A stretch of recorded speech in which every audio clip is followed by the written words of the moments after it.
Hello friends, welcome back to my channel. I am Pinaki Sasisekar Mathan and today I am super excited to share compiler design. In this video, I will explain about compiler, high level language and low level language. Before we get into it, make sure to hit that subscribe button and click the bell icon so that you never miss an update from me.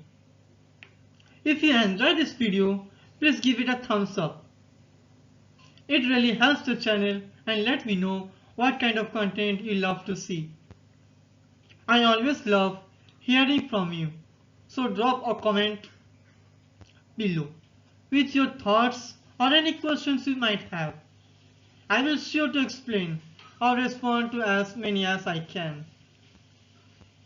Let's get started. First is what is compiler? We know a compiler is a specialized software tool that translates code written in a high-level programming language, that is HLL, into a low-level language, often machine code, that a computer's processor can execute directly. The main goal is to create an executable program from human-readable code without altering its intended functionality. Okay, let me explain in some other way. Um, Imagine you are writing a letter in English, but the person you are sending it to only understands French. You had need a translator to convert your English letter to French so that the other person can understand it. A compiler is like that translator, but for computer languages. So, a compiler takes your code written in high-level programming language like C, C++, or Java, which is easy for humans to read and write, and translates it into a low-level language like assembly or machine code, which the computer can understand and execute directly. This goal is to make a work program that does what you intended without changing the meaning of your original code. Now, next is executing the program written in high-level programming language. It executes into two parts. What is that? First comes the source program. What is the source program here? This is the original code written by the programmer in a high-level language. Then object program. The source program is first compiled into an intermediate form, often referred to as an object program or object code. This is usually in a low-level language like assembly. The compiler translates the source code into an intermediate form called object code, which is a low-level language like assembly. Think of it as translating English into a rough draft in French. Now comes the target program. The object program is further translated by an assembler into the final target program, which is in machine code. This machine code can be directly executed by the computer CPU.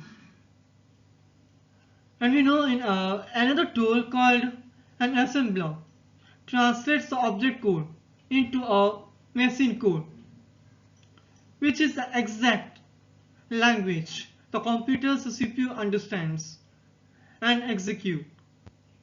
This is like polishing the rough draft into the perfect French, so it can be read and understood by the French speaking person, that is the computer. Okay, whatever I explained I have shown you in the chart here. How the source program goes to object program to target program.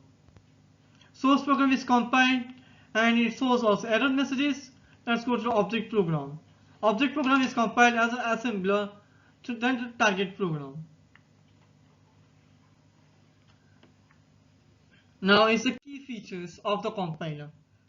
First, translation without changing the meaning. What is why? Converts high level code, example C, Java, Python, or etc. to low level code, that is assembly or machine code, while preserving functionality. Second is error reporting. What is that? Identifies and reports syntactic and semantic errors in the source code. Now is the third. What is that? Execution process. There are three parts. One is source program, object program, target program. Already explained what is that all. Source program is original high level code written by the programmer. Object program, intermediate low level code generated by the compiler. Target program, final machine code produced by an assembler, okay, ready for execution by the CPU. There are many confusions for I'm speaking all those things.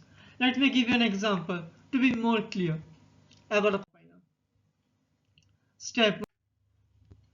What is that line? This line calls the printf function, which prints the next hello world to the screen. Now comes to returns 0.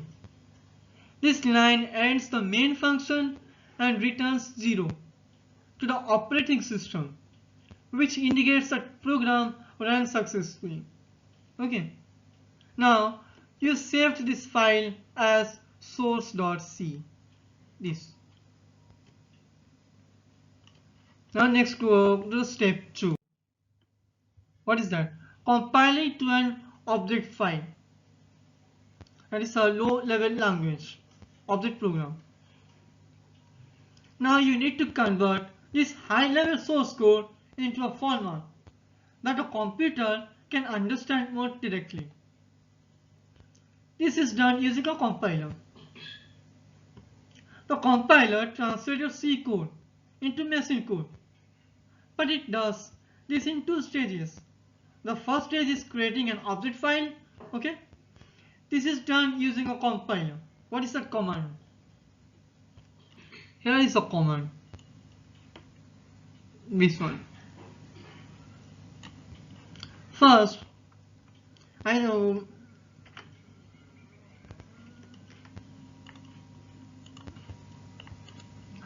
what is this GCC here? Why I included this GCC? This GCC is a GNU compiler collection, a commonly used compiler for C programs. Now comes to -c, or what do you say? Okay. This flag tells the compiler to compile the source code into an object file, but not to link it yet. Now source.c, this source.c, what is it? This is the name of the source file to be compiled. Now this -o, what is the use of it and why? What is it called? Or I can say only full. What is this? This specifies the name of the output file, which will be the object file source.o. Okay, what happens of this command? The compiler reads the source.c file. It translates the C code into the machine code, which is a low level representation of your program. The machine code is saved in an object file and named source.o. This file contains the translated code, but it is not yet a complete program, which it hasn't been linked with other necessary code libraries. The result is an object file named source.o, right?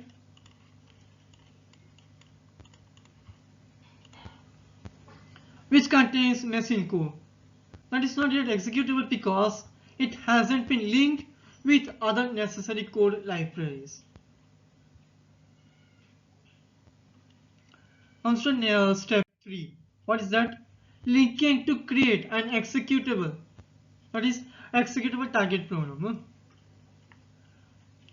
This is the final step, is to link the object file with any libraries or other object files to create an executable program.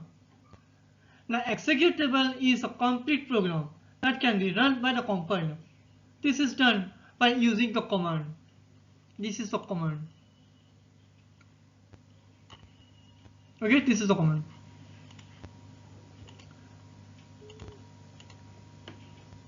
I have explained what is this is GCC also before. This is the GNU compiler collection. Source O also I explained what this is source O. This is the object file you created the previous step. Now it comes to -o source only. Here before I explained you -source .o. Now here is -o source.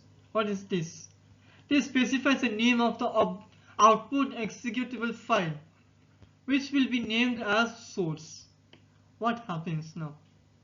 The compiler links the object file source.o with the necessary standard libraries.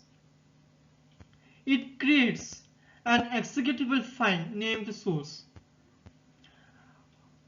This file is now a complete program that a computer can execute. Okay. After running this command, now it comes to step 4. Okay.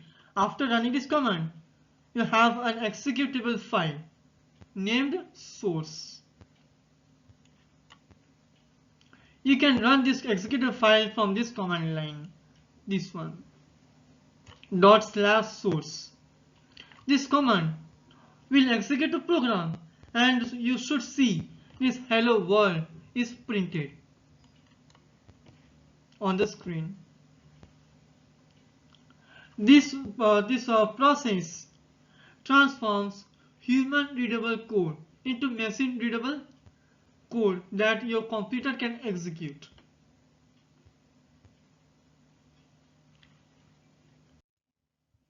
Now here's a breakdown of each step. Okay, let us explain some a little bit. First is a source.o, source.c, sorry. First, what is a source.c? This is a high-level language or source program. This is the original code you write in a programming language like C. Example as hash include stdio.s, whatever meaning will come. Okay. Next is the source.o, that is low-level language or object file. This source code is compiled into an object file. This file contains machine code, but it isn't ready to run because it hasn't been linked with necessary libraries or other object files, but created with this gcc-c source.c -o source.o. Okay. Now the last is the source.o. What is that? Executable or target program. What is that? So the object file is linked to create an executable program that a computer can run, but created with GCC source.o -o source. By these following steps, you transform your high-level source code into a machine executable program. But we have a question. I am saying every time, what is a high-level language and low-level language? We can understand by ourselves what is a high-level and low-level language. If someone explains what is that a word, high-level and low-level, how will you explain all those things? Alright, so in this topic now I will explain what is high-level programming language and low-level programming language. Like this girl is saying, I know everything. So, what is a high-level programming language?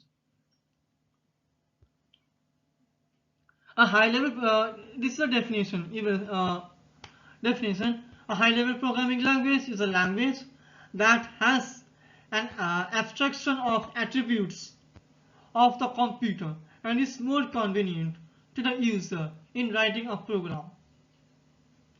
As per our CSE, this is our definition. But for other people who don't know, how will you explain a high-level programming language? Let me explain you. How will you explain? A high-level programming language is like talking to the computer in a way that is easy for humans to understand. It's like giving instructions in plain English, okay, or natural language that are clear and straightforward. Example: make me a sandwich. Imagine you're telling a friend, make me a sandwich. The friend understands exactly what you mean and what steps to take. Okay.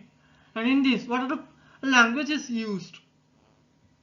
Python, Java, C++. Okay. Now comes to low-level programming language. What is a low-level programming language? Low-level programming languages are closer to machine code and less abstracted from the hardware. Okay. What do they include? Assembly language and machine language.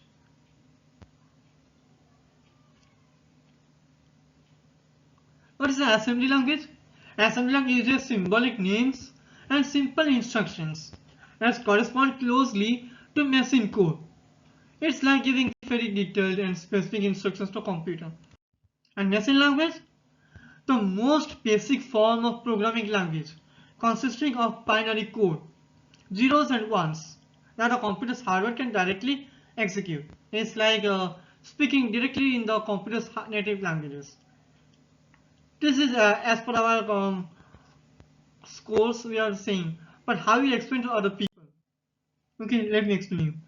A low-level programming language is like talking to the computer in a very detailed and specific way, using instructions that are very close to how the computer's hardware actually works. It's like giving step-by-step instructions in a very precise technical language. For example, instead of just saying, make me a sandwich, you would say, take 2 slices of bread, spread peanut butter on one slice, spread jelly on the other, and put them together. Each step is very detailed. Okay, then only the computer understands. This is the low-level programming language. But what are the languages? Assembly language and machine language. That is the binary code.